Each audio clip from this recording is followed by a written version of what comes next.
Earlier in our study of prayer, I made mention that our prayer life is intimately related to the providence of God. And we talked about how it's God's provisions that we are praying about and for when we entreat Him in our communication of prayer. But when we look at the doctrine of divine providence, we recognize that God governs the entire universe and all things in it, and that He is sovereign over everything that takes place.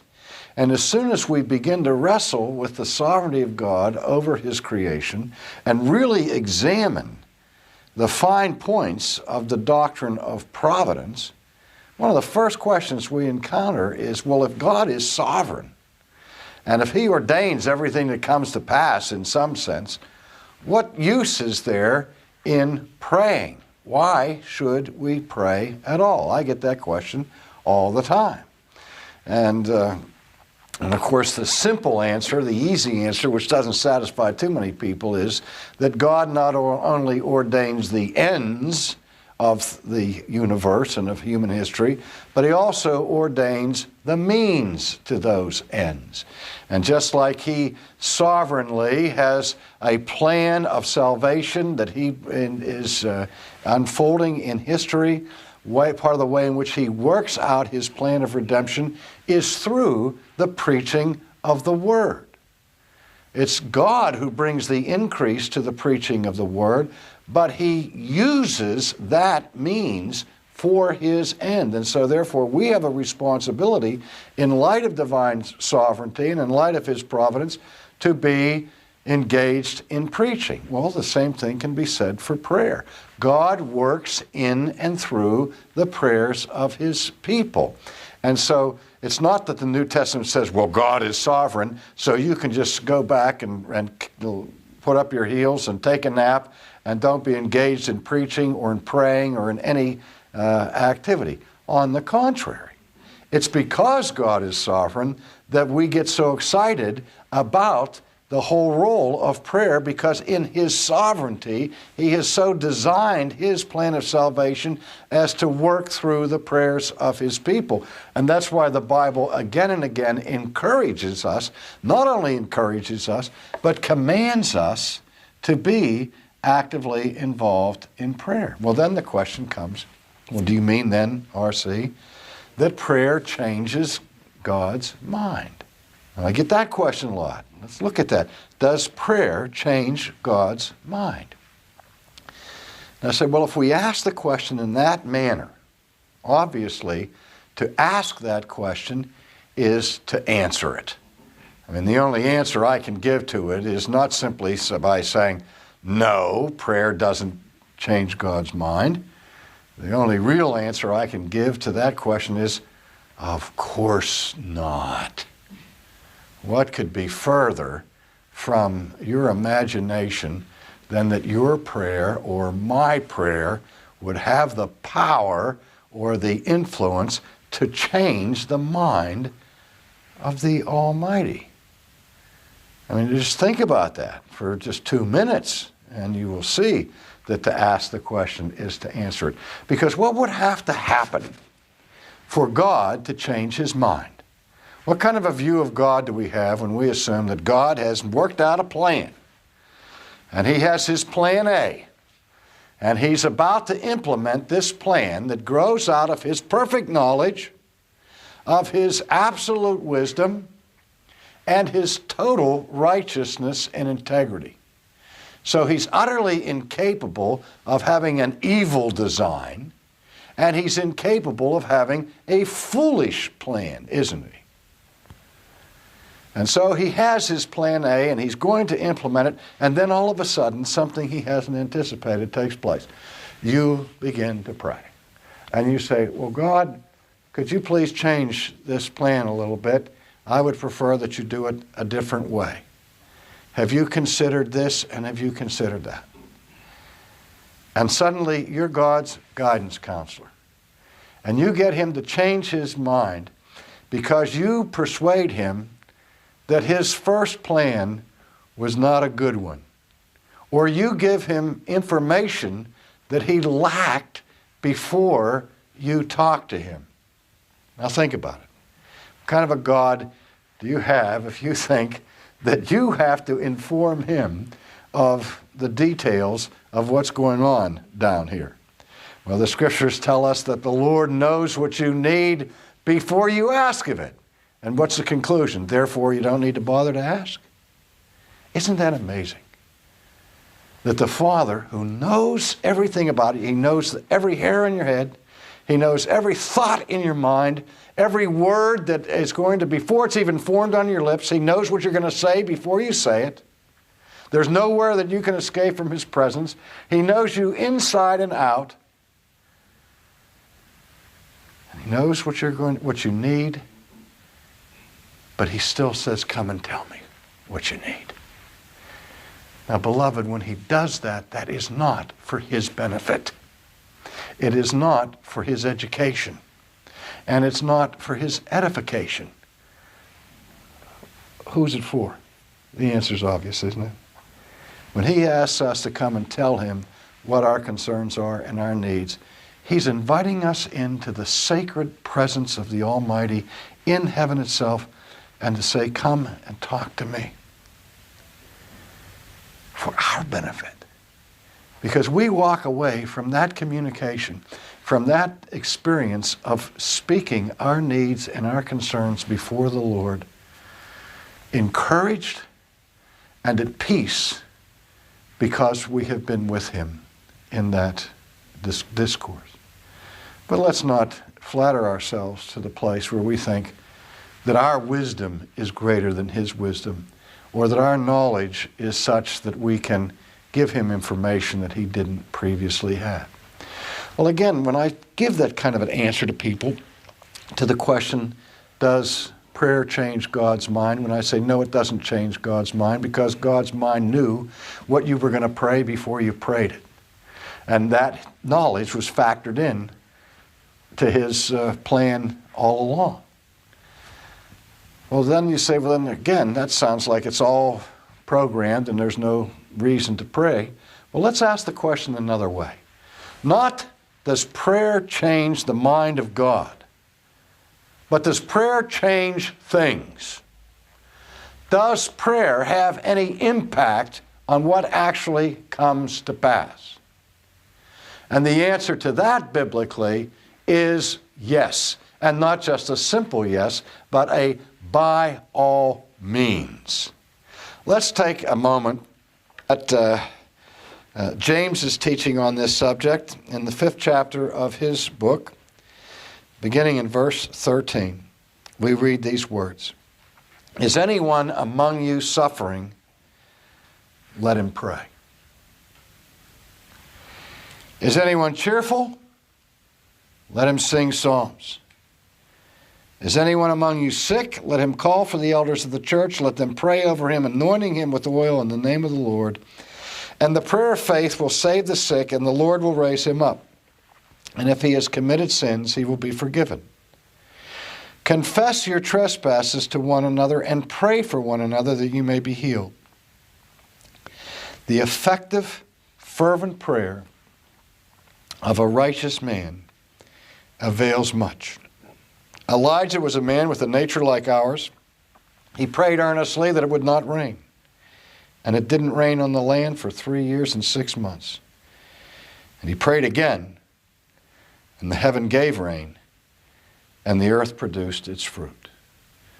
Now, first of all, you have to understand something about the kind of literature that I just read from this book. James, the book of James, is called the only book that fits the genre or the literary category of wisdom literature in the Old Testament.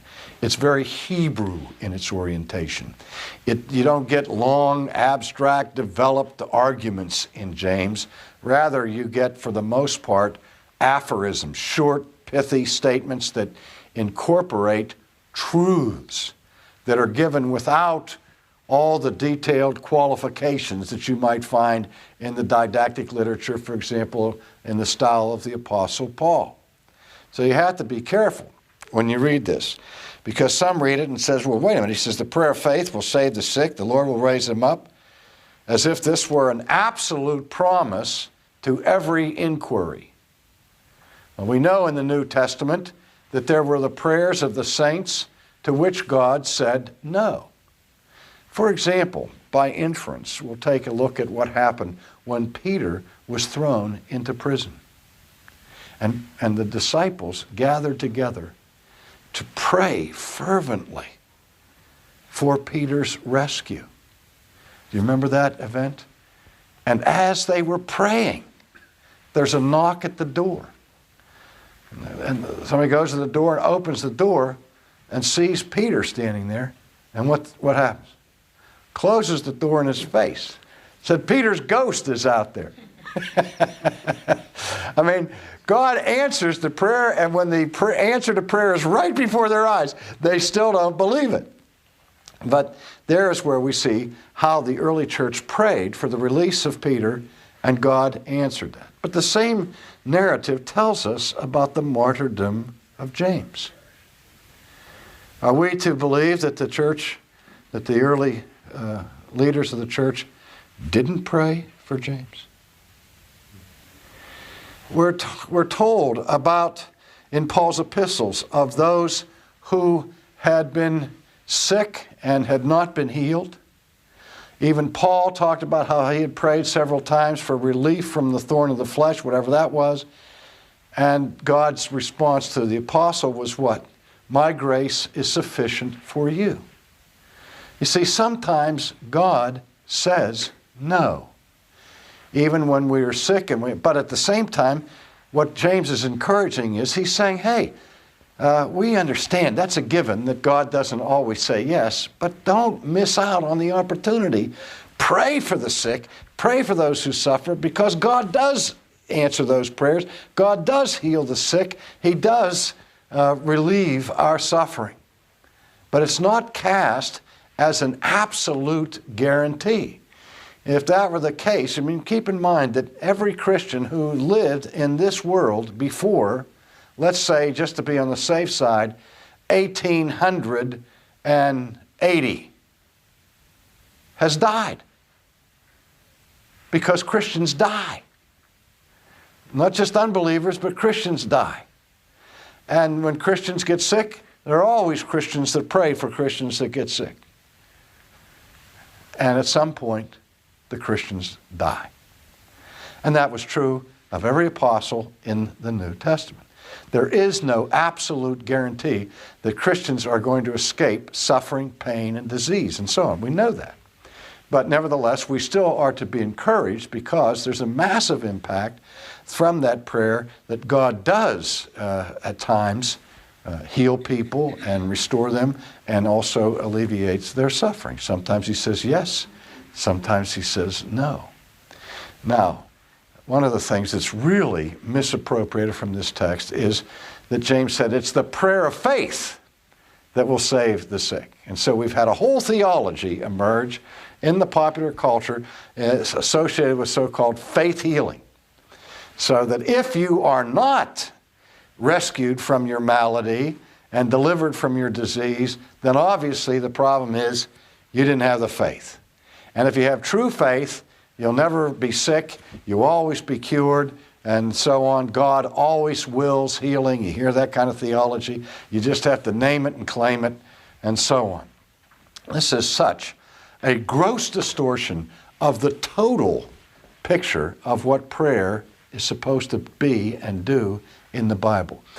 I've had people tell me that if you pray for somebody and you say, if it be thy will, oh Lord, please raise this person up, that is a sin. It's an affront against God to say, if it is God's will, because God always wills that. I say, wait a minute.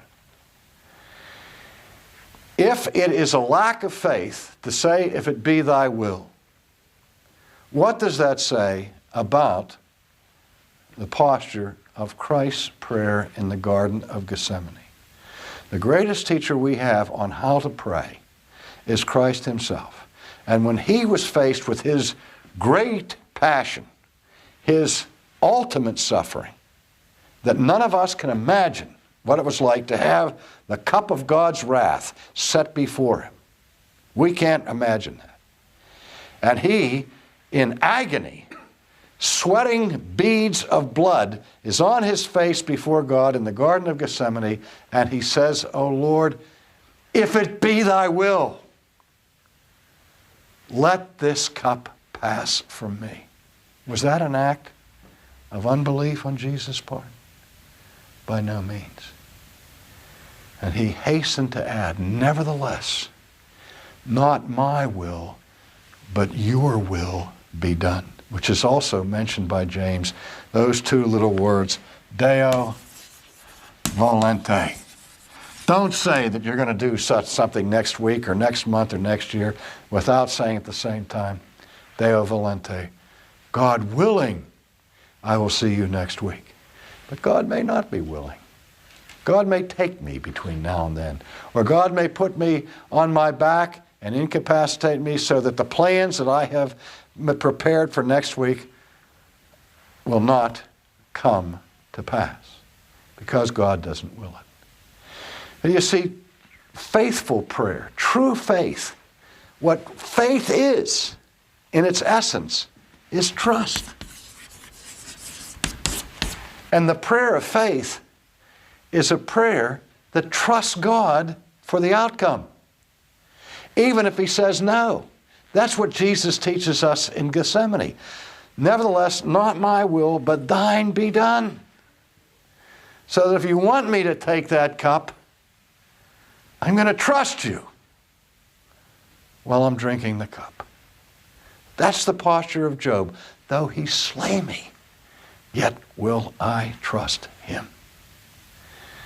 And so again, we go back to the principle, the premise I've been repeating, that when we pray, remember who it is we're talking to. Remember who it is whose will is sovereign. And God's will does not always agree with my will. And aren't you glad? Because if it did, that would make me God. And I guarantee you, I would be an extremely poor substitute for the one who already holds that position. All right. So saying if it be thy will is not an act of unbelief, it is an act of trust. Trusting in God and in his will. Nevertheless, having said all of that, again, James will not allow us to retreat into fatalism, where we just say, que sera, sera, what will be, and I don't have to be engaged in serious prayers. But he goes on to say, the fervent, effectual prayer of a righteous man avails what? Everything? No. But it avails much. And that answers the question, does prayer change things? Yes. A whole lot of things. Does it avail for anything? Yes, it avails much. But again, he doesn't say the cavalier, casual, insipid prayer of an unrighteous person avails much. It's the fervent prayer that avails. And the fervent prayer of a righteous person relatively speaking.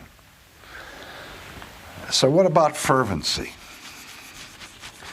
Well, it's not that we have a Richter scale that measures the emotional intensity of every prayer, but fervency means praying with some degree of passion.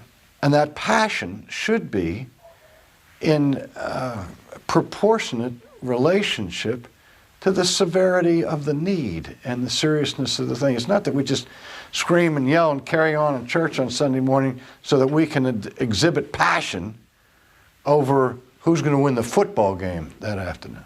No.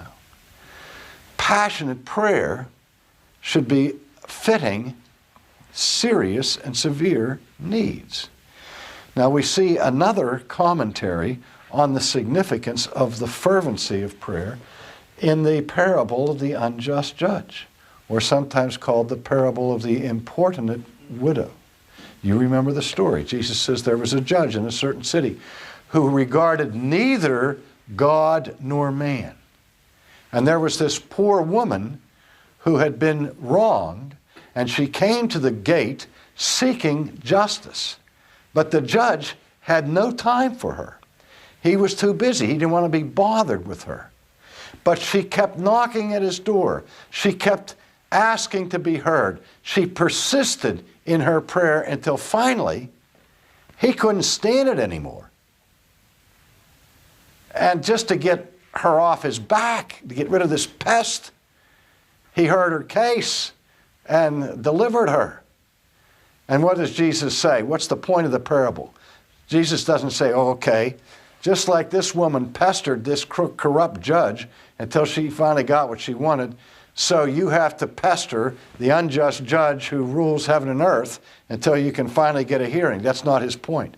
His point is this: if even corrupt judges in this world from time to time will hear somebody's prayer, how much more will the true judge of heaven and earth, who has no corruption in him at all, hear your prayers? And he asked the rhetorical question, will not God vindicate his elect who cry out to him day and night?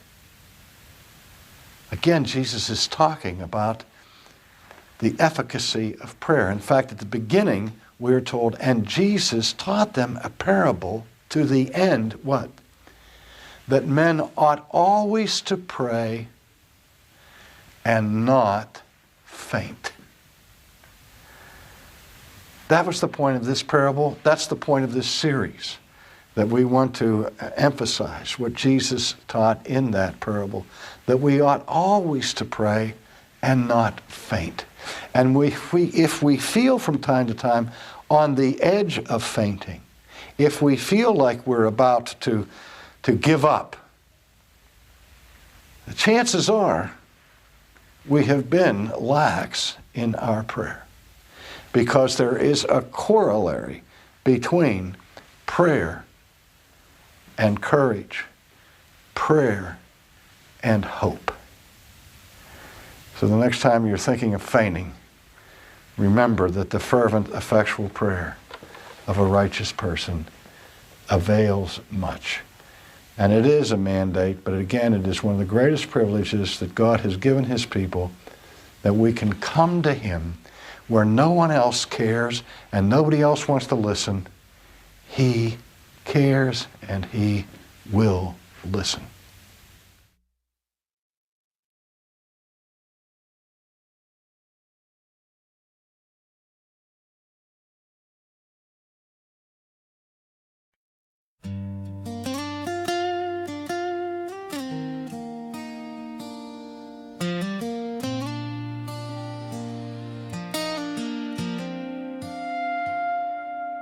Everything I used to live for faded slowly out of sight.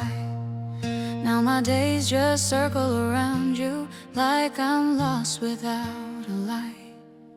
All the noise just turns to silence when your memory comes through.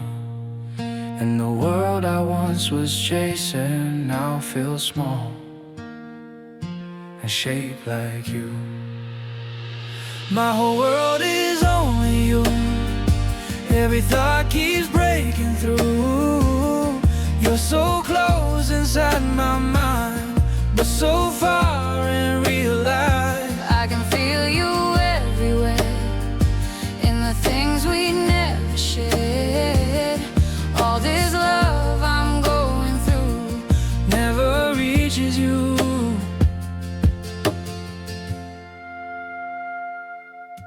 Every image feels so real now, like you're standing next to me.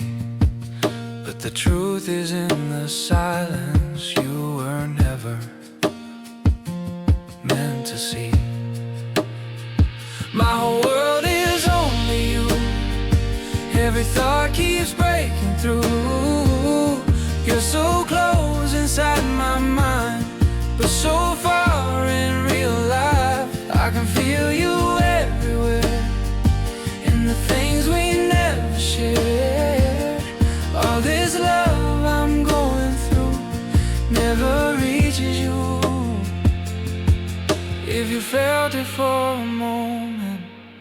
would it change the way you stay? Or would I still be the shadow that just fades away?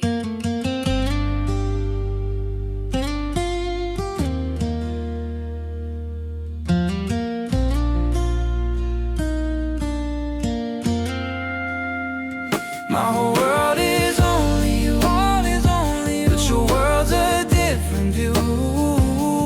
I'm just someone passing by in your open sky. Still I hold on to what's true. Every heartbeat calls for you. All this love I always knew will never reach you.